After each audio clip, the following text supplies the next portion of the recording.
This is the Owens Recovery Science Podcast.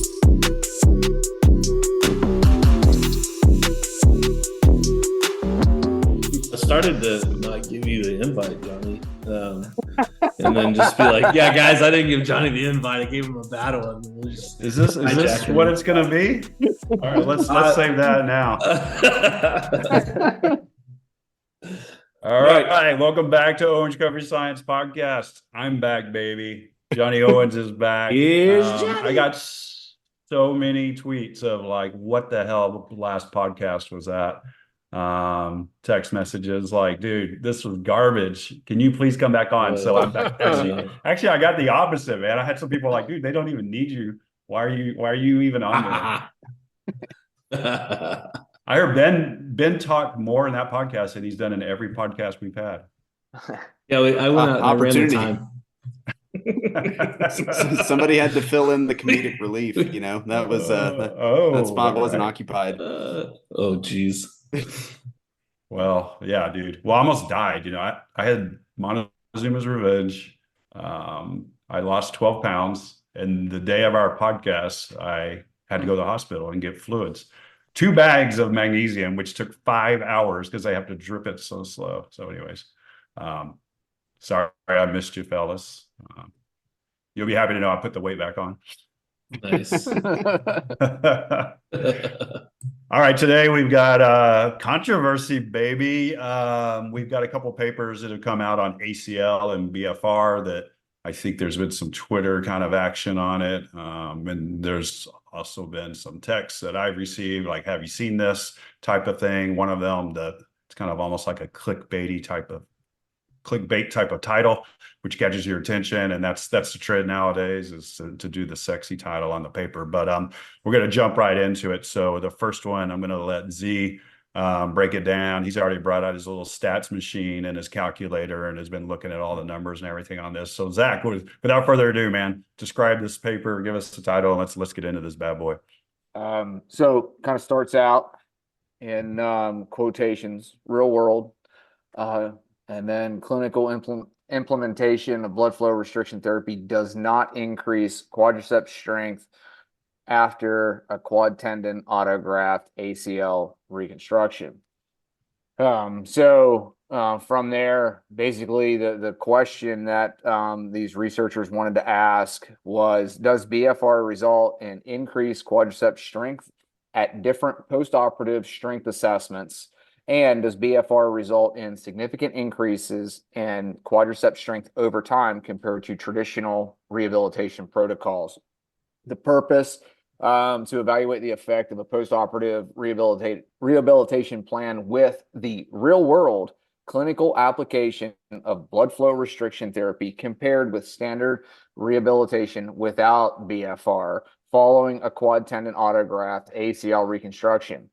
Specifically examining quadriceps strength parameters over time.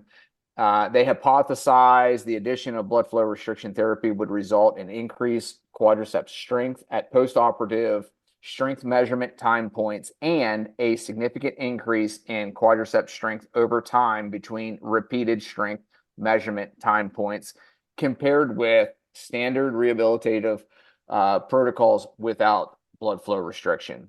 Woof, that was a lot.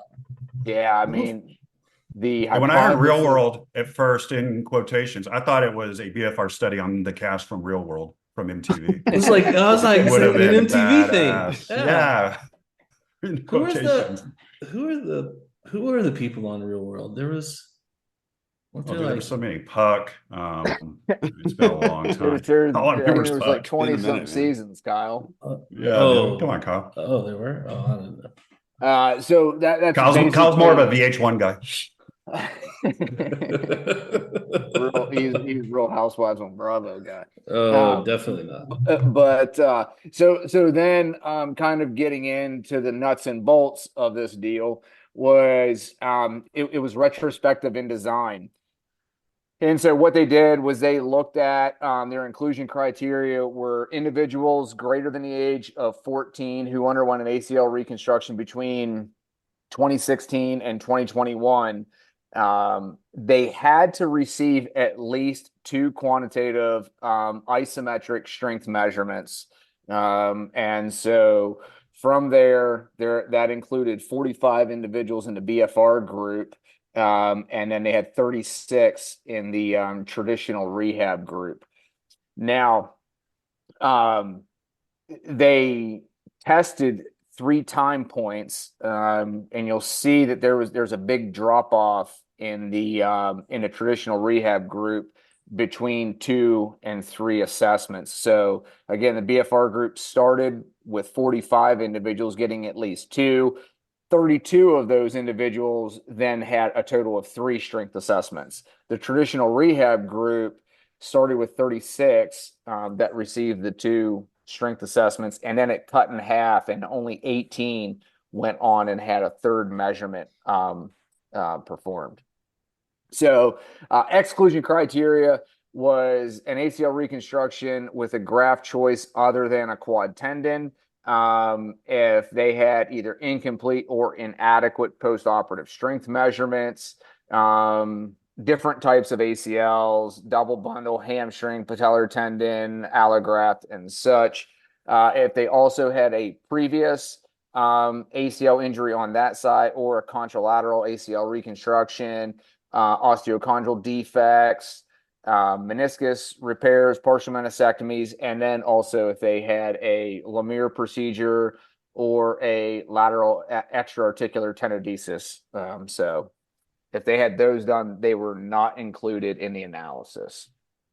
Now, when you look at individuals who were enrolled specifically in the BFR group, it was interesting, the wording and how they phrased everything. So BFR therapy was used by some of the physical therapists as a standard modality with all of their patients, kind of in this postoperative ACL rehab, while other physical therapists reserve the use of BFR for patients who they thought may struggle with strength recovery. The BFR was started somewhere between 2 to 6 weeks post-operatively. So it kind of sets the stage, right? I mean, you're looking at this, and and just so everyone's familiar too, this was a multi-center trial within the same hospital system, but they have a ton of different clinics. And so from there, numerous therapists, different clinics, different locations, some of which use it as a standard of care. Like, this is what I'm doing when I get a post-op ACL, we're doing BFR. Others were like, well, you know what we're going to do is we're going to hold off. And I don't really think I have a need for BFR in an acute post-op situation. And they'll then try somewhere in that like 2 to 4 or 2 to 6 week time period, be like, hey, this individual is struggling. They're not making the progress that I think they should. Then we'll start doing BFR. So you might say that some hard gainers were then moved into the BFR group and contributed that to the analysis. And so from there, it gets interesting too, looking at Wait, Zach, yeah. Hey, back. What do you mean by hard gainers? So like a hard gainer is going to be someone who is going to have difficulty putting muscle back on, whether that's muscle mass or muscle strength. Like, they're just going to struggle. Okay. So you're For essentially instance, saying you Kyle versus me. Yeah, exactly. So you would be a hard gainer. Yeah. I'm a gainer. See, well, that's important, because I literally thought you meant the opposite. Like, these people are really gaining muscle faster, they're gaining it hard, they're moving. So what you're saying is there's a real strong likelihood, which they did mention in their limitations. They mentioned this. Yeah. There's a strong likelihood that they had a selection bias, and that the people that were getting added to the BFR group were people that were essentially kind of behind where they would expect them to be. They were not moving along. It gets tricky teasing that out, because I think, without getting too far ahead, one of the limitations is data. We don't have basically who the numbers that were enrolled in BFR immediately, and then those who were in the delayed group, or like who moved over afterwards when the therapist thought, when they oh, were like this struggling. person's not really making progress. So you don't really know. But when you look at the demographics, right? So when you look at the mean age, pretty close, like 22 and 22 years old in BFR group. Traditional rehab was 19. But when you look at the age range, dude, Yeah. it runs the gamut, right? I mean, you'd Yeah. have 17 to 45-year-olds in the BFR group, and in your traditional rehab group, you're looking at 14 to 23. So, much younger group. And then you take a look at gender. Um, 26 females were in the BFR group. Now that basically is 57% of that of the group were females. But then you take a look at traditional rehab, and only 13 were females, and so now and that's 37%. They reported it there was no significant difference there. I think like maybe it was very, very close on the chi-squared that they ran. They didn't put the p-value in there, but I would suspect that difference is somewhat close to reaching significance. Yeah, I hate not seeing a p-value and just put in not significant. I mean, right. You would, I that. think if you can easily run a chi-square in Excel, If you and ran it, yeah. and you will see that number is close to reaching significance. Yeah. So, and then I think then you look at time points of assessment for the strength. Test point 1 in the BFR group was at 4.8 months versus traditional rehab was at 5.6. Time point 2 was 7.5 months. Traditional rehab was 8.6 months. And then the final time point from surgery to strength assessment in the BFR group was 11.1, and traditional rehab was 11.8 months. This gets interesting as well because you're looking at a 4-week difference. Basically, there's a 1-month difference between assessments, except for the final assessment. Yeah, and the BFR is behind in that 1 month. So exactly. Think about your patient at 18 weeks versus 22 weeks.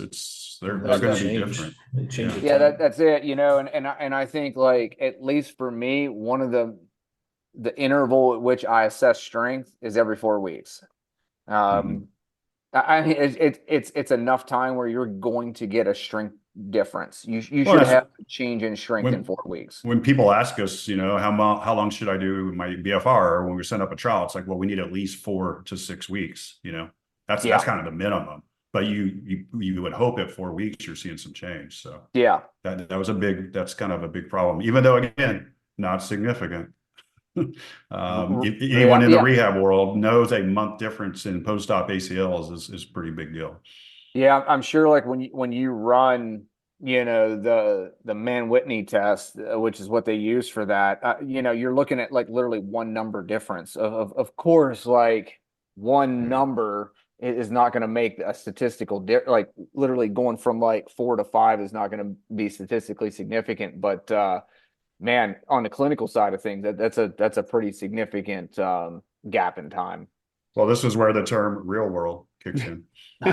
it does seem very real world. And, Zach, I may be jumping ahead of you here, but something that for me makes it, again, very hard to look at these two groups and compare them is the BFR group. They reported some numbers on the number of sessions before the first measurement, in between the first and second, in between the second and third.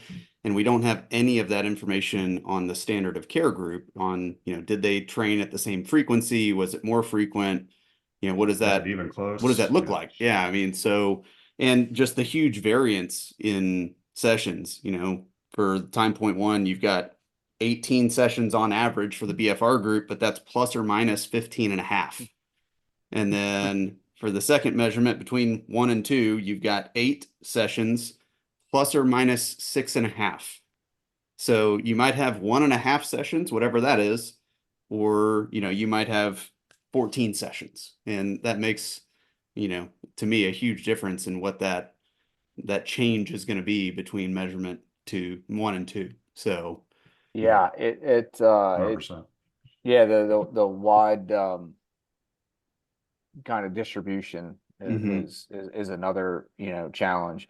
But then from there, so obviously our independent variables is going to be the type of rehab, BFR or traditional rehab. Dependent variable or variables was isometric strength and a biodex, and then limb symmetry index as well.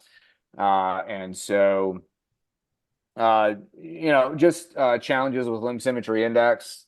If ideally you want to know what the strength was going into the surgery. So explain LSI Yeah, for some yeah. people that might not know it. Yeah, so what a limb symmetry index is you're literally just looking at the difference between your involved and non-involved side. Basically, there's two different formulas that you can derive that.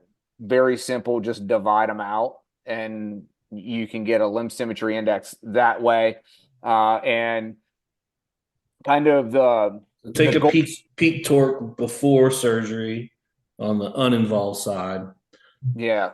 Right. And then you're Yeah, going to compare your peak torque on your involved side post-operatively to the Yeah. pre-op uninvolved peak torque. And so when you get your peak torque measurement, you divide the bad leg Affected by by the good unaffected. leg, and Yeah. it's going to give you a percentage. It's going to tell you how close the bad leg is to the good leg, or the involved side to the uninvolved side. And then people historically would track that. And one of the common cutoffs is you want a limb symmetry index at the end of rehab at 90%. So you want no more than a 10% difference in strength between your involved and uninvolved side. I think there's limitations to the limb symmetry index, and that's why people have moved away from that. And they look now at peak torque to body weight ratios as kind of where we want to be. Now, a limb symmetry index is good, but you need a normative value to compare that to, because you don't know. I mean, you could have a limb symmetry index of 0.95, but your peak torques the person's just very weak altogether. Yeah, But they're their other symmetrically. leg's weak. Yeah, and Right. so I mean, like the goal is they need to get stronger just altogether. Without the data of the uninvolved limb, LSI is really hard to interpret, because it LSI could be totally is. improving, but their other legs getting weaker, and that's what happened in their last 2 time points. The non-BFR group got weaker, and their LSI didn't change really. So that means the other leg got weaker as well. Yeah, that's exactly it. Or the side note is there's a bit of a debate, I think, with people as to how hard you should train the good leg, because you don't want the good leg to get really strong. I'm of the camp of I want the good leg to be as strong as possible, so we always have How a is that even a tweak. debate? I know, honestly. Like Is there a I too would, strong? I would leave that. I'd be like, no, we're training everything as hard as we can. Let's go. Yeah, because you I mean, need the good good grief. leg to be the reference standard. Yeah. But then what happens is those people who don't really train the good leg because they don't want it to get too far ahead, when they do start training the good leg, it takes off. And now your limb symmetry index appeared to be Decreases. close at one point. I And don't now, think we got to worry too hard about those people, because I guarantee you they're using like Bosu balls and shit when they're rehabbing too. So, well, right? I mean, well, Here we go. honestly. Anyways, adding back to Mr. Bosu the ball. back to the deal. They got some So- of those little egg weight shaker maraca things that Shake weights. Shake weights, yeah. No, but that's not what the guy calls them. The wet guy. Anyway. I know. What You're talking about Dave. Yeah, the wet guy. The WEC method. Bosu guy. Yeah, the pulsers. They're Yeah, pulsers. there you go. Pulsers. Okay. Yeah. All right. All right. So now from there, moving into the results. So the first assessment, BFR MVIC was at 95.6 foot-pounds. Their traditional rehab group was at 111.2 foot-pounds.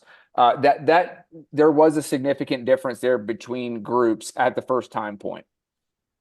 We had a limb symmetry index of 68% in the BFR group and a limb symmetry index of 78% in the traditional rehab group. That did not reach significance. So there was no significant difference in limb symmetry index between groups at the first assessment. Now you move into the second assessment. And this was roughly around like 8-9 visits later. And so I would say, if I could interrupt, Zach, just back to the point we made earlier, the difference between time points here. Yeah, it's a month later. Is a month. Yeah. And it shows like, hey, there's a significant difference here between these people's peak torque at this time point. Just to kind of support a month later, and we already know they probably took weaker people, which they said they did in the BFR group, and so this first time point, it's kind of all over the place. Yeah, and now, so we moved to time point 2. BFR group has a peak torque of 118.2 foot-pounds. That was a change compared to the first assessment point of 22.2%. Traditional rehab group had a peak torque of 134.3 with a 24% change. So I had to look at that again, Zach. That's not the percent change. That's the difference. Yeah. You're right. That threw me off because I did percent change and I was like, this does not make sense. These numbers don't line up. You're right. I stand correct. That is the absolute change in peak torque. So basically it went from 95.6 to 118.2. It was a 22.2 foot-pound change. And then the MVIC group went from 111.2 to 134.3 for a 24.1 foot-pound change. That was out to 24% change and 21% change, just FYI, in that first go round. And that did not reach significance. Now, looking at limb symmetry indexes at assessment 2, it was 81%. Hang on one second. When we say, because this is confusing me when I'm looking at this. When we say that's not significant, what we're saying is there's no significant difference between your BFR group and your non-BFR group. What we're not saying is it was not a significant difference between Biodex 1 and Biodex 2.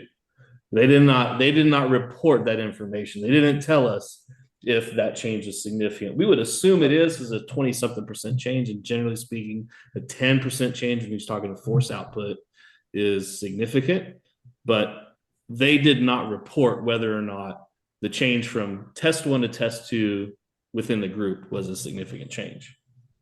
You're right. It was between groups. That's it. And you would have thought that you would run that. Yeah. Because the first to third, we'll get into that. It was a big difference in the BFR. Right. Right. It's almost 50%. And then you look at a limb symmetry index at assessment 2. The BFR group is now at 81%. The traditional rehab group was at 90%, with a change of it was a 12% change out of the 12%, 12 foot-pounds. No, we're on limb symmetry index now. On assessment, it's the same thing. They just added the numbers. It was actually a 19% change and a 15% change. So they did the same thing in the LSI. Yeah. I thought it was a percent change. Okay. No, they just did 81 minus 68. Also, there's problems. They didn't give us values here. So Zach keeps saying foot-pounds just because he knows that's what peak torque's reported in, but it's not actually shown. Yeah, the peak torque was never they never said whether they use Newton meters or foot-pounds. Yeah. I'm assuming it's foot-pounds. Right. just based on your knowledge. Yeah. So Zach, they just Of course, subtracted, it's the absolute value. So between LSI of 1 and LSI of 2, Got they it. just subtracted those numbers. You got 12. The percent change Yeah. in the BFR group was actually 19%. But Okay. this could get kind of complicated for people. We need graphs or something on this. And then Charts. the change was 12 in the for the traditional rehab group. So yeah, they went from 78% limb symmetry index to 90%. And then the peak torque values, but that did reach significance between groups, which was interesting because the assessment one, Yeah. which was pretty much the same 10%. difference, 10% versus 9%. Yeah. didn't reach significance, but then at assessment I mean, reached it two, by a lot too, 0.02. yeah, You know, that's again puzzling how that first one. right.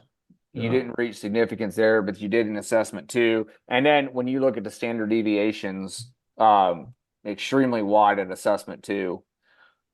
And for the traditional rehab group, and it was much more narrow within that BFR group on the limb symmetry index.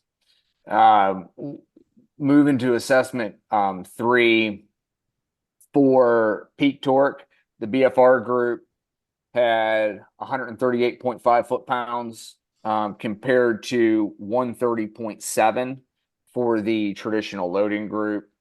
No significant difference between groups there.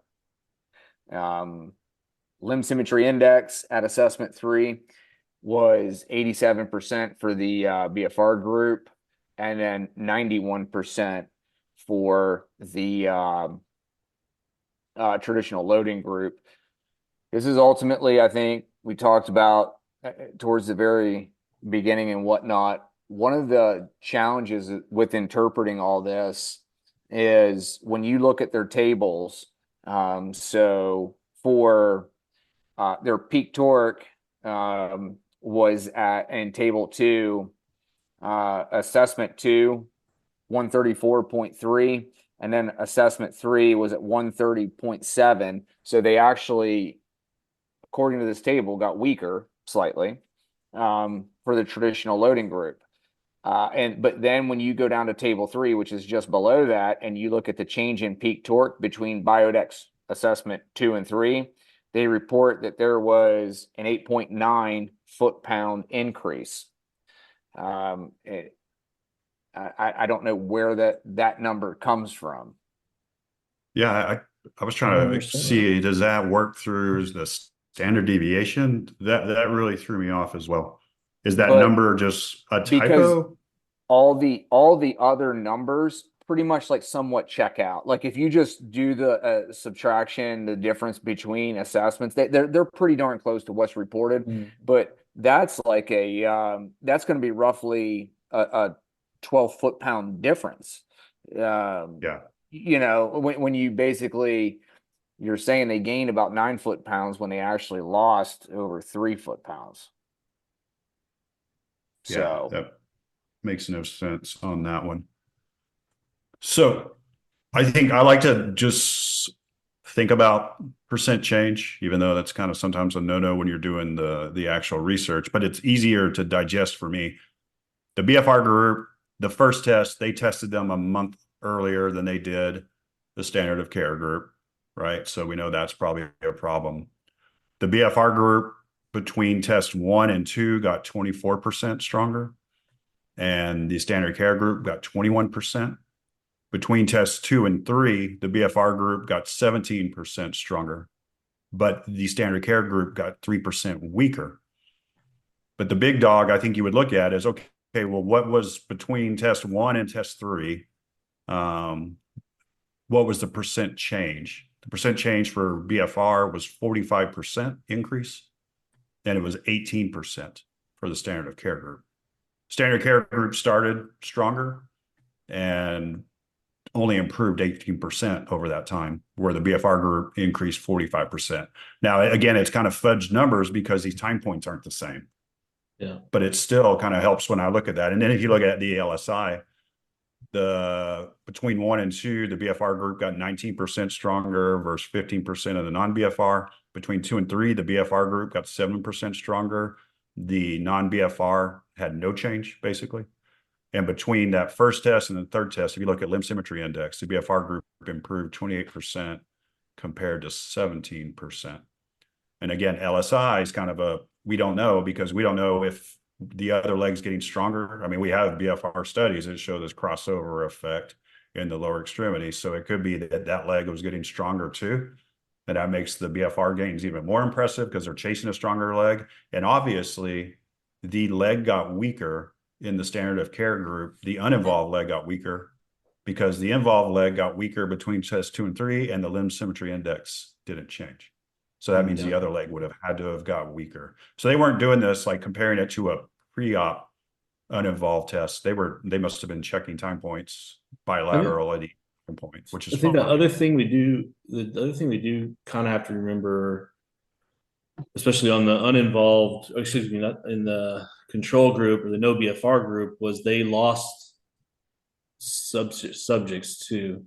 And So I think, presumably you would think that yeah, they lost the subjects that were doing better, yeah, That's you know, about. because they just didn't come back. So Mm-hmm. that might be creating a little bit of noise there for us too, which is Well, yeah. confusing, That's and exactly making what I thought that too, group not Kyle. look good. Yeah. I thought that basically, again, like with the standard being like, if you're going to base rehab criteria off of limb symmetry index, you get to 90%, and then you basically either, depending on who you are, what type of individual you are, go work with a strength coach, or you're good, go do whatever. Yeah.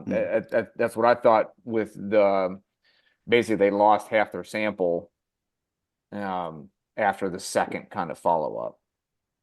Well, and as we talked about at the beginning, we know the BFR group was at least somewhat heavy with people that were struggling with restoring their strength. Yeah. Struggling, older, more Yeah. females, significantly more, it sounds like, from Zach's test. Yeah. And they And did then at least as measured, well they had as their the other time group. points measured early. Yeah. Yeah. So I think our point was, because I can already see the next orthopedic conference I speak at, guys coming up to me like, "Hey, Johnny, did you see the real world paper?" It doesn't work in the real world type of thing. And they put that in their intro, like all these other trials were in controlled lab environments. And it's like, well, no, they're not. That's where the testing is done, but they're doing these studies in the clinic. It is a controlled, standardized plan of care and controlled time points, but it's not like it's all done in Jeremy Lineke's lab type of thing. Yeah. Well, and they lost me when they said it was real world BFR, but then they said they targeted 30, 15, 15, 15 with 80% occlusion at 30 to 40% of a 1 rep max as their BFR training. And that is something that does not happen in the real world unless we're not very good at assessing rep maxes. Because if anyone's ever actually done this at 30 to 40% rep max, 80% occlusion and 75 reps don't happen ever. I think we should from now on say we tried to do 80% limb occlusion, but some of the patients couldn't handle it. Yeah. I mean, in our giant femur trial that just finished, I mean, we had to document every time we changed the pressure. They have all that data to spin a second paper of like how many people actually were able to do it at these different pressures or at that pressure. Mm-hmm. Did y'all pay attention at all to how they ran their power analysis? And did that red flag you at all? Like, I don't really understand this. It says an a priori power analysis was conducted utilizing data from a previous study comparing knee extension strength in patients undergoing BFR therapy versus those that did not receive BFR. Yeah, they use loops. The reference they gave, oh no, it's Eddie not. Chang's, it's a Nova, and it's not even published. It's not paper's not even out. So I don't know. And if you notice, like the control group had to be 18 patients, which is exactly what it is, in that third time point. I mean, that's their end. They hit that on the number. So you just kind of wonder, like, man, I mean, I think, well, Zach, you ran some of these numbers. It's like if there was literally like one more person in that control group or the BFR group doing good or bad, they reach significance. Yeah, the Between big one groups. was the demographics. Yeah. And that's the thing, and I mean this is one of the challenges. Like, what's a good peak torque? Like, what does a Uh, good peak torque? I mean, that's like a bench press. What's a good bench press number? What's a good squat 1 RM? I mean, right. without having a literally being able to put this into perspective, peak torque doesn't tell us much. I mean, unless you look at an individual that you're testing, and then you can be like, oh, this is the improvement we got in your strength numbers. But again, like, you can just take a look at, like, you Kind take of a like 180 taking the pound pressure out guy. of the air. Yeah, you take a 180 pound guy and a 120 pound female, or a 120 pound guy. It doesn't even really matter. It's body weight, right? And so, the goal with ACL rehab, or the goal with quad strength, I'll just say, is you want your strength to be equal to your body weight. You're not going to have a 120 pound individual generating 180 pounds of force out of their quad. I was gonna say, let's be a little more specific what we say, because we shouldn't say strength. We should say your isometric force production out of your involved limb should be equal to your body weight. So if you're a Yeah. 180-pound guy, you should be able to kick isometrically at 180 foot-pounds of And torque. and that Yeah. and that pretty much always, it's going to ballpark to 3 Newton meters per kilogram. There's Right. good data across the lifespan on that. And so that's the big challenge, when you only have one group has 37% of their participants as one gender, and then the other one, 57%. And so, and again, you take that aspect of it, and then you say, we put the hard gainers, or the people that were struggling to increase strength, into one group. I mean, it's Yeah. like, I yeah, wish I could design studies like that. That's why that would retrospective, that man. would be like, my real world example is like, it's, I'm going to put the weak people that aren't making progress on someone else's schedule, and I'm just going to let them deal with those results, and I'm just going to pad my own results. Yeah, I mean, Yeah. Well, I think we broke down our thoughts on this. I think we hit the key takeaways. Don't you guys feel good about it? Anything we need to add?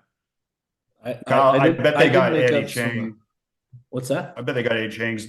Eddie's presented that paper, and I think he won an award for it at AOSSM. So I bet they just got his data from his Yeah. present when he was there. Yeah. Yeah, I was just like, because I looked it up. I was searching for it everywhere, trying to find, I'm like, where did they get this from? Yeah, it's just the I AOSSM I abstract. I made up some alternate titles for this study, because y'all Oh, know how boy. I get triggered about titles. So these will be my first one. Honestly, my first one is my favorite, because they legitimately could have said this: real world clinical implementation of BFR therapy increases quad strength after quad tendon autograft ACL reconstruction. They legitimately could have said the exact opposite, and that would have been truthful as well. Um, I also wrote this because they I don't know if y'all caught this, but in their introduction, they were talking about review papers, and they said, hang on, let me put it up. Let me read it. I'll read it verbatim because I don't want to screw it up. While rehab protocol, no, that's not it. Currently, limited studies of small sample size, heterogeneous strength outcome measurements have been unable to draw firm conclusions on postoperative strength outcomes undergoing BFR therapy. We would all agree with that, I think. But then they also said within that same, as part of the post-op rehab protocol following quad tendon autograft ACLR. There aren't any studies published with quad tendon ACLR. No. Eddie Cheng's group had 6 subjects because I went to Clin Trials. They had like 6 subjects that were quad tendon. Our DoD trial is only quad tendons. Only quad tendon. I was we setting you up, Johnny. I was right bringing now. that. I was like, I'm like, hey, you. Johnny, know anybody doing a quad tendon trial? So I they said, stole our thunder because they stole our it. thing was like, but no they one looked didn't. at quad tendon. They didn't because you can use this title. Retrospective. This is the title you can use now, Johnny. The first report of BFR therapy used in the rehab of ACLR via quad tendon autograft. And then I put a retrospective review, but that was me recycling that. But you can steal that because they didn't. I thought this could have been an appropriate title. Timing of force testing may influence findings in the early stages of rehab following ACLR via quad tendon autograft. That's good. Therapists favor utilizing BFR over standard rehab when managing ACLR via quad tendon. I mean, that would have been fair because they had more subjects substantially in their BFR group. Heterogeneous protocols and samples once again demonstrate the difficulty of rehab trials. Could have been another possible title. And then lastly, absolute force measurements and LSIs are not sensitive enough to differentiate the effectiveness of 2 different rehab protocols following ACLR. I like it. All great titles. Yeah. That would have applied perfectly, and we didn't have to, use, I don't know, maybe whatever clickbait title the journal wanted to use. I don't know how that works. If you want to write a letter to the editor and suggest new titles, I'll let you do it. Although I think you might have a problem with who the editor is. I don't have a problem. He's a great person. These are great people. Yeah. Well, I mean, Kyle, we need to get you some more, muscle mag or meathead terminology to work in there. Based on the fact that you're asking about hard gainers. I don't know. That's standard terminology. That's gym bro talk. Yeah. I don't know that. I think Joe Weider invented it. Sorry. All right, Ben. Roll into this our second paper, man. Yeah, this so we've got this review paper, systematic review by Colombo et al. Title for this one is the comparison of blood flow restriction interventions to standard rehab after ACL injury, and I'm assuming they titled it after ACL injury as opposed to reconstruction based on the studies that were included. This is coming from a group over in the UK. And they were mainly looking at structuring this to examine the effectiveness of BFR versus similar rehab without BFR in patients undergoing ACL reconstruction. So they were primarily looking to assess knee extensor and flexor strength. It also had to have some imaging that was either MRI or ultrasound included. And then they also looked at a tertiary knee-specific patient-reported outcome measures. So this is going to come as a shock to everyone here that there were not that many studies that ended up meeting their inclusion criteria for all these things. Overall, one thing. Yeah, the imaging requirements may have excluded a few. And so there's 5 studies that met the inclusion criteria, which of course makes it hard to create any real statistical power and generalize the results. Overall, you've got 130 total participants that were included in this systematic review. 78 of those fit into the BFR. 52 of those would be either sham or control numbers. And we've got 2 prehab studies, which is, again, why I'm assuming we've got ACL injury in the title as opposed to just ACL reconstruction. Those were from Zargi and Kaysen's lab. And then you've got 3 rehab studies that ended up meeting the inclusion criteria. So overall, the big findings that they came up with were that the results are unclear as to whether or not BFR can consistently create increases in knee extensor and flexor strength after ACL reconstruction. They did say BFR may improve the knee-specific functional outcomes and patient-reported outcome scores, but again, not enough there to say that that's consistent. And it's, I think, really what we kind of all expected going into this, as far as we look at the studies that met inclusion criteria, and overall, there's not going to be enough there to say we have this clear-cut answer that BFR is the best thing post ACL reconstruction compared to the control or standard of care in these studies that they used. I mean, even in I think my bias is the Hughes study for leg press after ACL reconstruction is probably the best one of the bunch. And they compared BFR with low load to lifting heavy after an ACL reconstruction and showed that BFR was just as good as lifting heavy for making you better at leg press and for making your thigh bigger. And so that's, again, not a huge shock that BFR didn't outperform lifting heavy. They did have some improvements in pain. They had some improvements in functional outcome. Had some improvements in swelling and faster return range of motion, and some little things that seem to kind of say but those BFR aren't little. better. I was going to say, those aren't little. Yeah. Yeah. Well, I mean, just as far as like what would create statistical changes in a review. But I think they made it out that like Luke's paper was the winner, pretty much. It sounded like when they're like looking at this. But yeah, BFR, the low load versus lifting heavy. There was no difference between the groups. Great, BFR is pretty equal to lifting heavy, but to have less pain, less swelling, better range of motion, improved functional, improved self-reported in the BFR group, that's kind of the heavy hitters from a clinical side. So I like that. And I think that, I mean, we're only talking one exercise there, right? So it was like that, like one exercise made a difference. So I think, there's a couple different ways to look at that, man. All right, what could we get if we included a number of other BFR exercises in just one? But also, like, just one heavy loaded exercise created that big of a difference. Right. And the irritability of a knee. And that's pretty significant. Right. Statistically and just from, the perspective of rehab. Right. Well, and looking at the other studies included here, you've got the two rehab ACL studies from Zargi and Kaysen. So same lab.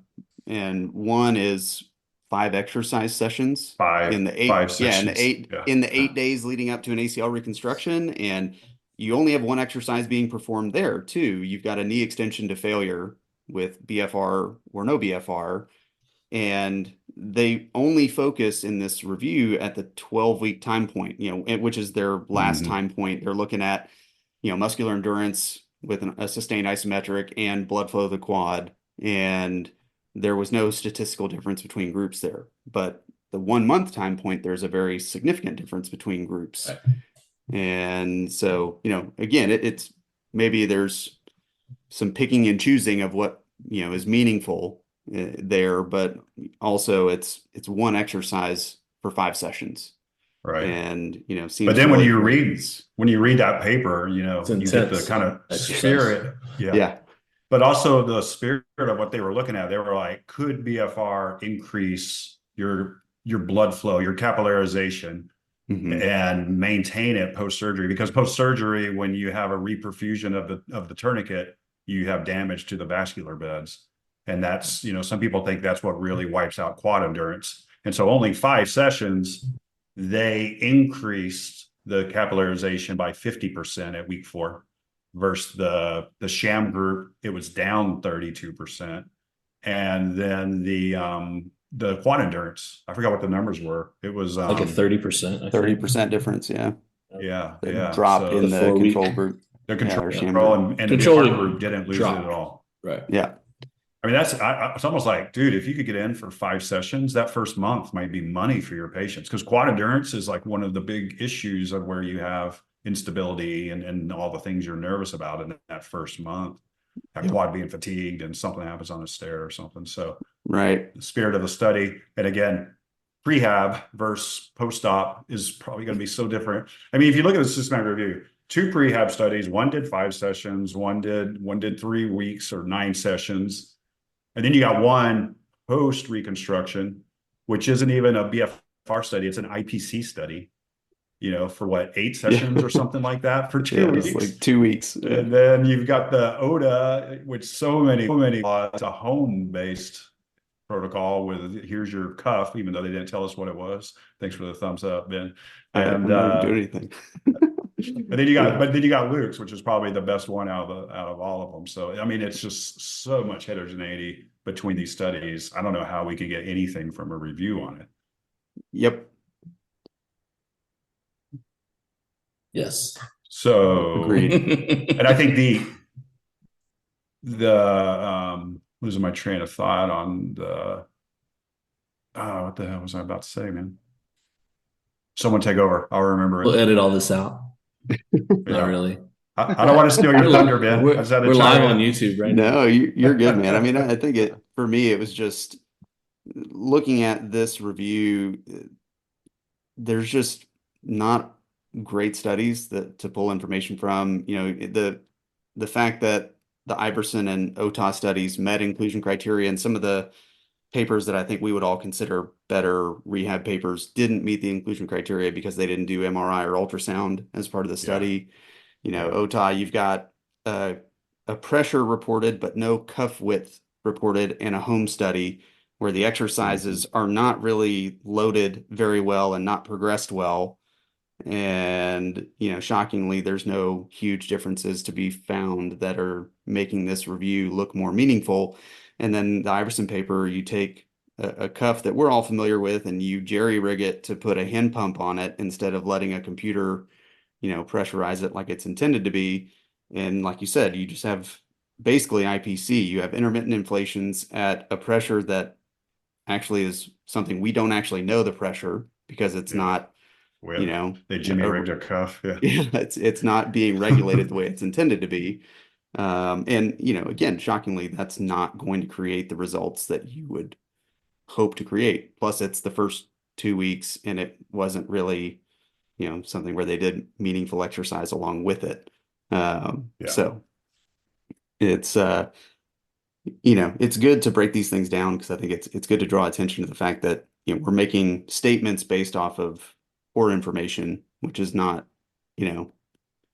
unexplored territory within the research world. But, somebody could look at this and say, oh, look, BFR is not that great. The review shows us that. So, I'm just thinking that Tina Grape, the Zargi paper, they didn't do imaging. That's the 5 days they measured endurance and microvascularity. Like they didn't. Well, that's what we focused on. Did they do imaging? I don't know. Because did they use ultrasound to look at the blood flow side of things? Maybe that's what they did. No, they use NIRS. NIRS is what I thought. Yeah, because like that was the whole thing with that paper for me, because they were trying to show if they could preserve muscle mass, but they didn't actually measure muscle mass. It's true. They didn't report it. They had previously shown that it mattered, like endurance mattered, and then they had this hypothesis as to why, which I thought was great, but then they just didn't go that extra step and measure muscle mass. Well, I know their other study did because they reported the change in cross-sectional area. Right, they had to. Yeah. They had to. They didn't do any imaging. So I don't understand why that paper got included. So like Lambert got dropped and Connecticut Children's got dropped. I think Connecticut also got dropped because they had peds in there. And that was part of that. This systematic review specifically, I believe, part of the inclusion criteria, there was an age. And I think they said one of the things that needs to be looked at is studies with people under 18. Yeah. They couldn't find any. 18 to 65 was the age 18 to 65 was their deal, and Connecticut Children's had kids under 18. Let's just hope that they submitted this before that study was published. Yeah. It's possible. You know, we is do know how possible. long it takes these things to get through review sometimes, so It is possible. it's possible, but Yeah. Well, the Zargi and I have an imaging, if that's true. That's a major I just pulled and they it up chose the 5-session prehab one to include. confirm. And when you do a search for imaging, there's only one thing that pops up, and it's in the references. well, Yeah. and the other thing is they're And looking there's nothing for ultrasound. Like if you do a control find or control F, whatever, the ultrasound, nothing comes up.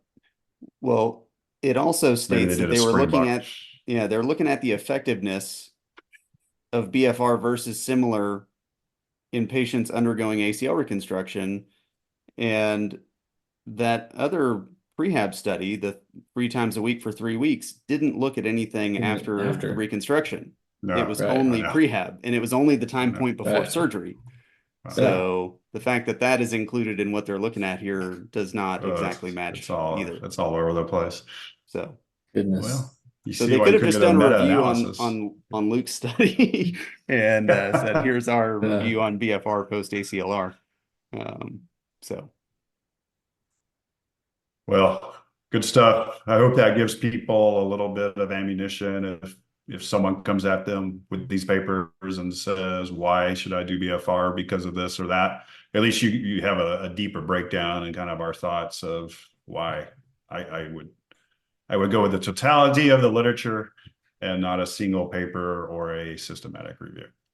Yeah. Yeah, I mean, it's seems to be good enough for Frank Noyes to change his practice in Cincinnati. So Curlin Joe to only send patients out for BFR post surgery. Better be doing BFR. Yeah. All right. Gotta be doing Anything it. else, fellas? Not on this, but hey, we should kind of tease a little bit. So we are now offering ultrasound, introduction to ultrasound courses. Speaking of imaging. Yeah, speaking of imaging. So if you want to just learn how to do this and then do a study and get appropriately included into this review the next time they do it, we can help you get there. You check the website to find out where those are going to be. We're also actively coordinating sites. So if you want to host, send Ben Weatherford an email at ben@owensrecoveryscience.com. I would complain, Kyle, but basically all roads lead to my email. Info goes there, big goes just send them the to website Ben. goes there. It's all going to me. He gets the majority of No, those dude, you emails. can send it to my email. It's ben@ors.io. Yeah, I've got your local rep. His phone number is No, but we're excited about it. We have Stephen Ramsey, who's a stud in the ultrasound world. And not only is it to understand how to measure changes in muscle and look at muscle architecture, so you can show objectively did they make positive changes or going south.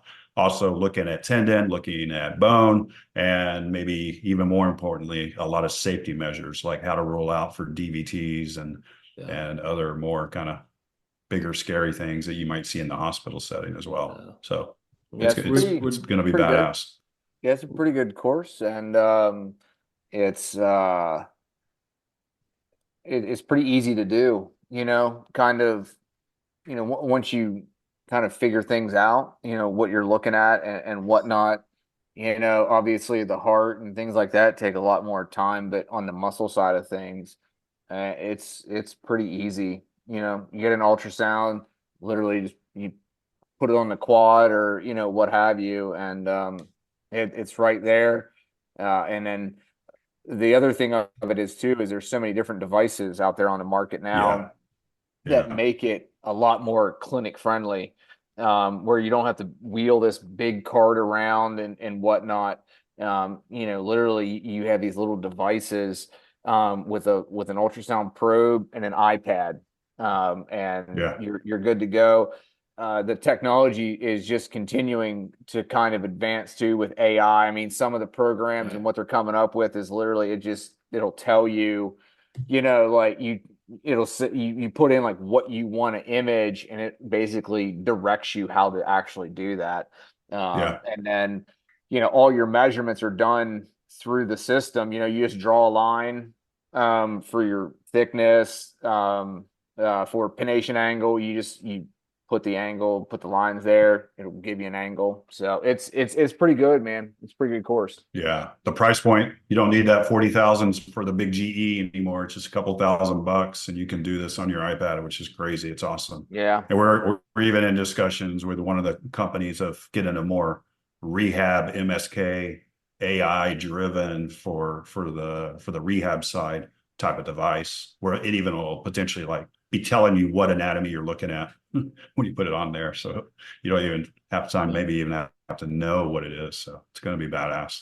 This is definitely a direction that the physical therapy world is going to. I mean, in California, they're starting to look at Practice Act stuff. The ultrasound is kind of on the list of things to do. The APTA has really kind of done a good job in terms of sort of coordinating with the physicians groups, so that essentially as a physical therapist, you can hold the exact same certifications as a physician. You just have to kind of go through and do all the testing and everything. And so that's obviously the goal of these classes that we'll be offering, is to at least get you started on that road. There's much longer road to kind of get there, but we kind of get you started on that, and then obviously more to come in the future.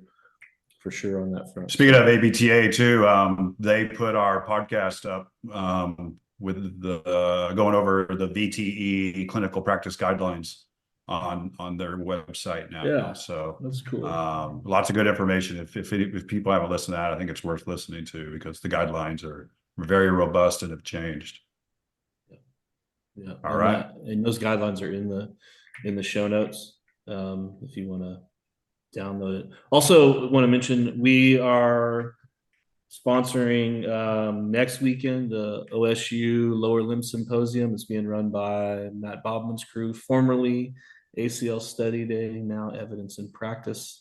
That's a really comprehensive conference just on lower limb stuff. Some big name heavy hitters. Mark Paterno is going to be there, Laura Schmidt, Matt Itherburn, Dustin Grooms, Sue Sigward, and some other big names that I don't know. So it's really well put together thing. We're supporting that. We're also supporting Elite Hockey Rehab Conference in Colorado Springs in June, and Elite Basketball Rehab Conference in Vegas in July. And then of course Ben and I will be at NATA. Zach, you coming to NATA or no? I have not been there yet. Oh, you haven't been to NATA? Anyway. It's in New Orleans this year, man. New Orleans. I mean, hot and humid, baby. And I guess speaking of ACL, last thing, we keep plugging stuff, but there's so much we've done. I forgot about it. MedBridge did the ACL symposium at the end of last year that Dustin kind of helped run, Dustin Grooms. And all of our talks are on the MedBridge platform now. If you want to go on, if you use MedBridge, you can go on there and get them, I think, for a limited amount of time. But lots of good ACL information out there. Phil Plisky and Dustin were two of the folks that helped run that thing. All right, man, I got to go to a cheer banquet. Oh boy.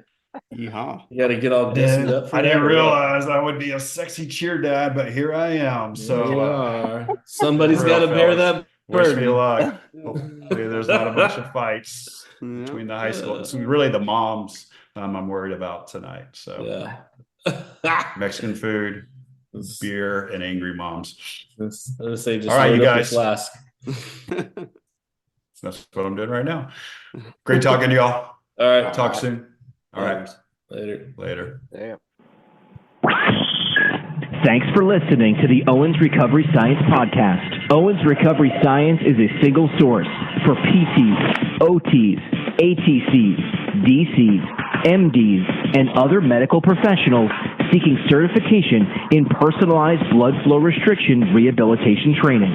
Find them online at owensrecoveryscience.com. one last thing before we get out of here. First, want to say a sincere thank you for listening all the way through, but also wanted to remind you that this podcast should not be considered medical advice. It is strictly entertainment. It's a way for us to try to keep up with what is ongoing within the BFR world. If you require some sort of medical attention, medical advice, please seek that from a licensed individual within your state. Thanks, and we'll talk to you soon.